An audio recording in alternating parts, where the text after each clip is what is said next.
जाता है।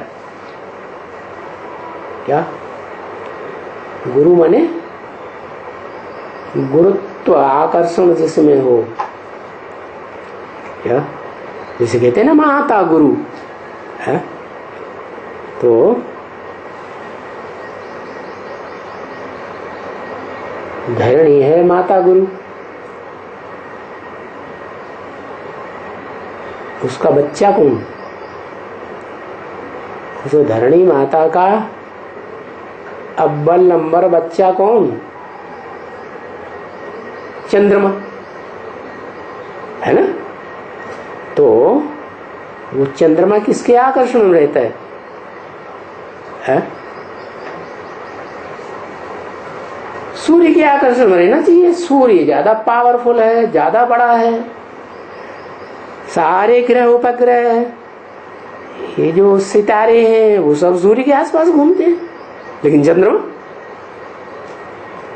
है, चंद्रमा पृथ्वी का चक्कर लगाता है। क्यों? क्योंकि पृथ्वी में आकर्षण शक्ति ज्यादा है। तो सबसे बड़ा गुरु कौन हुआ चंद्रमा के लिए? है चंद्रमा के लिए सबसे बड़ा गुरु हुआ पृथ्वी, धरणी माता।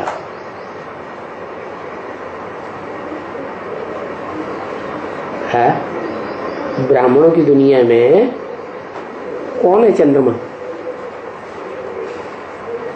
है दादा लेखराज ब्रह्मा है। वो सूर्य को पहचानता है, ज्ञान सूर्य बाप को पहचानता है, या धरणी रूपी माताओं के चक्कर काटता रहता है? किससे प्रभावित होता है? सूर्य से प्रभावित नहीं होता। क्या ज्ञान सूर्य बाप के सामने तो टकराता रहता है,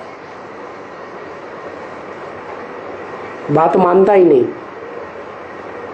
क्या पहचान ही नहीं पाता, मानेगा कहां से? तो किसके आकर्षण में रहता है? धरणी माता के आकर्षण। माता जी फटाफट लिख देती, धरणी माता के आकर्षण में रहता है। मना धरणी सूर्य के चक्कर काटती है। क्या धरणी माता से ज्यादा भारी कौन है? सूर्य। तो धरणी माता ज्ञान सूर्य बाप का चक्कर काटती है, लेकिन चंद्रमा धरणी माता का चक्कर काटेगा। धरणी माता भले भले चक्कर काटती जाती सूरज का, लेकिन वो धरणी को नहीं छोड़ता। क्या धरणी चक्कर काटती है तो उसके साथ वो भी चक्कर काटता रहता है, उसे पता ही नहीं चलता मैं किसका चक्कर काट रहा हूं। क्या चंद्रमा को पता चलता है मैं किसका चक्कर काट रहा हूं? नहीं, धरणी का चक्कर काटता है, क्योंकि धरणी में गुरुत्व आकर्षण शक्ति ज्यादा है। तो उनको कोई गुरु नहीं कहेंगे। किनको? धर्मपिताओं को। दूसरे जो धर्मपिताएं हैं उनको गुरु नहीं कहेंगे। इसलिए गाते हैं गुरु ब्रह्मा गुरु विष्णु गुरुर्देवो महेश्वर है, गुरु साक्षात परम ब्रह्म।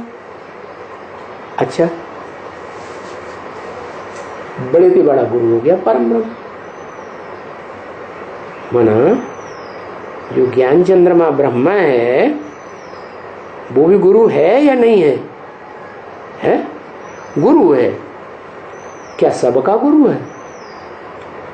नहीं। किसका गुरु है? जो रात में निकलने वाले सितारे, ज्ञान सितारे हैं, उनका गुरु है। रा का पति कहा जाता है। बाकी जो दिन के सितारे हैं वो थोड़े ही उसको अपना गुरु मानते हैं। मानते हैं? नहीं मानते। तो देखो बताया, वो जो धर्म पिताएं हैं उनको गुरु नहीं कहा जा सकता। क्यों?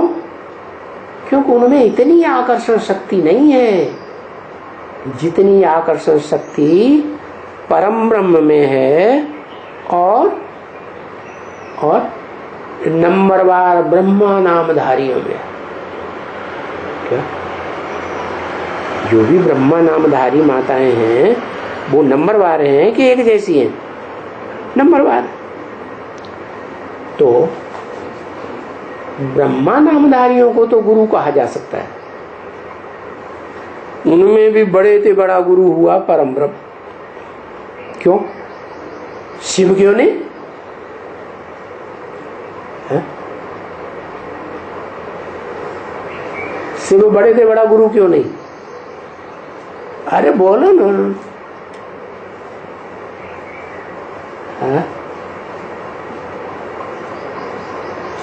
हाँ, क्योंकि सदगुरु मिला दलाल, साकार में ही सदगुरु होता है, गुरु होता है। क्या गुरुत्व आकर्षण शक्ति कब होगी? जब साकार में होगा तो गुरुत्व आकर्षण शक्ति होगी। साकार में तो है ही नहीं, बिंदी, तो आकर्षण करेगा? है? अच्छा, आकर्षण नहीं करेगा। तो शंकर का नाम उसके साथ कैसे जुड़ा हुआ है? शंकर को याद करता है, शंकर याद करता है शिव को, ज्योति बिंदु को, है अपन को आत्मा समझ करके याद करता है कि नहीं शिव को? तो आकर्षण शक्ति है तभी याद करता है कि नहीं? है?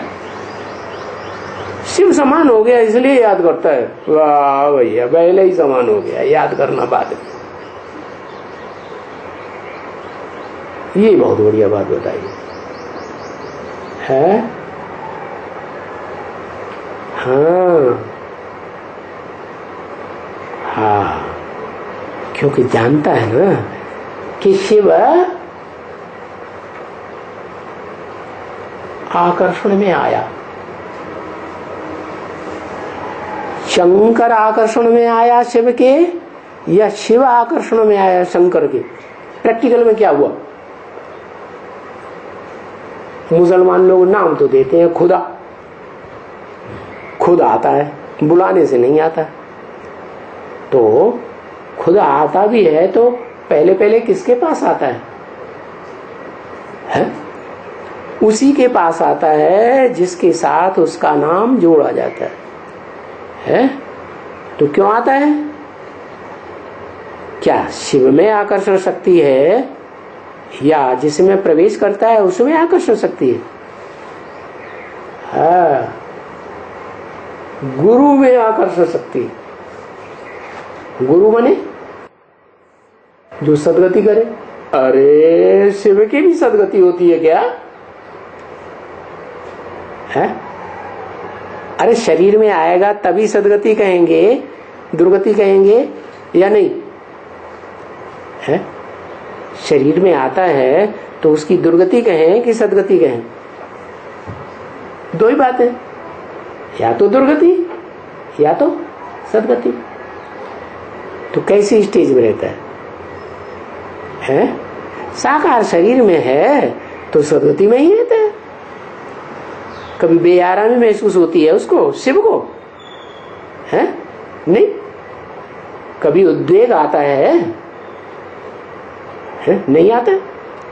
तो वास्तव में शरीरधारी में ही जो स्थूल रूप है उसमें ही आकर्षण शक्ति होती है। इसलिए शिव को भी किससे आकर्षित होकर आना पड़ता है? जो इस सृष्टि रूपी रंगमंच पर बड़े ते बड़ा पार्टधारी है, और माता भी है, वो पिता है। तो गीता में बोलता है हम बीज प्रदप पिता, मैं बीज डालने के लिए ज्ञान का किस में आता हूं?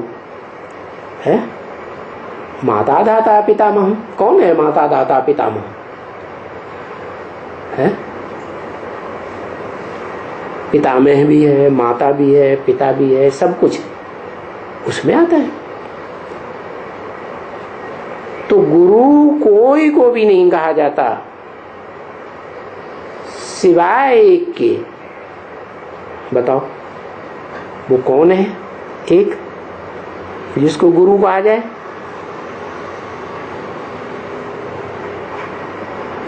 वो एक कौन है जिसको गुरु कहा जाए? बाकी उसके मुकाबले उतनी आकर्षण शक्ति और किसी में नहीं।